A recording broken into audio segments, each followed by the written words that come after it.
علی سیدنا شفیعنا مولانا مولانا محمد المعدن والکرم وعلى الكرام وبه الكريم مبارك وسلم دائما ابدا۔ آج اللہ تبارک و تعالی نے جو ہمارا درس ہے اس میں ذکر کے تعلق سے بیان فرمایا ہے کہ انسان کو اللہ کا ذکر کرنا چاہیے، اور ذکر سے مراد یہاں قرآن ہے۔ کیا ہے؟ قرآن۔ ذکر سے مراد قرآن ہے، اور قرآن کے بارے میں کیا بیان فرمایا وہ آپ کے سامنے 3 قول ذکر کیے جائیں گے۔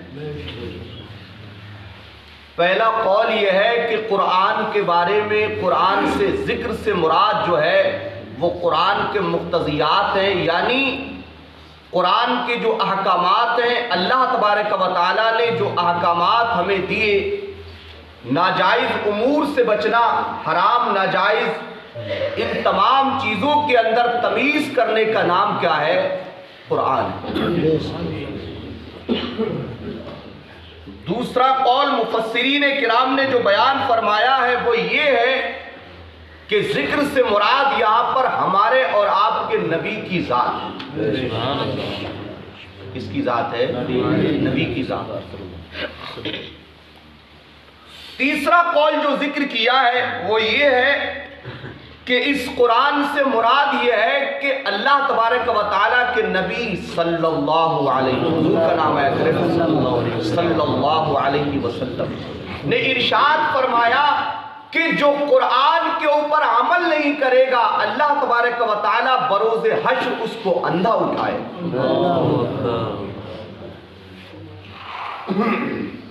اب یہاں سے بیان شروع ہوتا ہے۔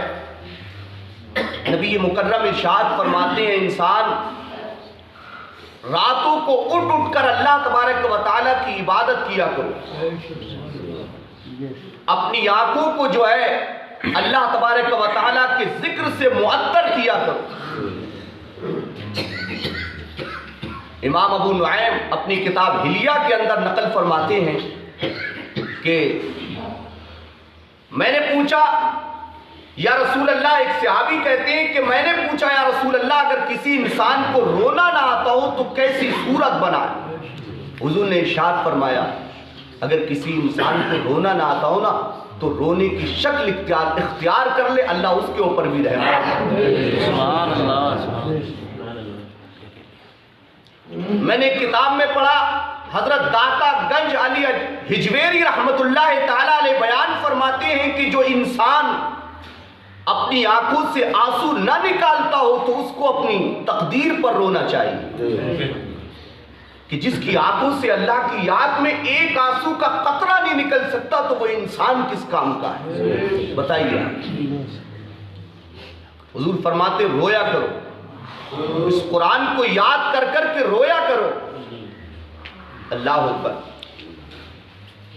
وہ علامہ اقبال کہتے ہیں کہ میں نے اپنے کسی ایک ساتھی کو خط لکھا اور اس خط میں وہ مجھ سے سوال کر رہا تھا جناب مجھے قرآن پڑھنا تو آتا ہے لیکن قرآن کا ترجمہ مجھے نہیں آتا ہے، تو میرے لیے کیا حکم ہے؟ وہ اقبال کہتے ہیں نا کہ میں نے اپنے ساتھی سے کہا کہ اگر تجھے قرآن کا ترجمہ نہیں بھی آتا ہے اور اگر صرف قرآن پڑھ لے تو تیرے دل کا رشتہ محمد رسول اللہ سے مل جاتا ہے۔ جو قرآن پڑھتا ہے، اللہ کے نبی فرماتے ہیں قرآن کو پڑھنے والے کا دل کا تعلق جو ہے وہ نبی پاک صلی اللہ علیہ وسلم کے دل سے اس کا تعلق جڑ جاتا ہے۔ اس کے علاوہ اور بھی قرآن کی فضیلت بیان فرمائی ہے۔ ایک حدیث میں اللہ کے نبی ارشاد فرماتے ہیں انسان اس قرآن کا تعلق جو ہے نا یہ اللہ سے، یہ نور ہے قرآن۔ کیا ہے؟ نور ہے۔ ایک حدیث کے اندر آیا حضور فرماتے ہیں قرآن جو ہے نا یہ رسی کے مانند ہے، اس کی ایک رسی جو ہے نا اللہ کے ہاتھ میں ہے اور ایک رسی کا سرا جو ہے وہ بندے کے ہاتھ میں ہے۔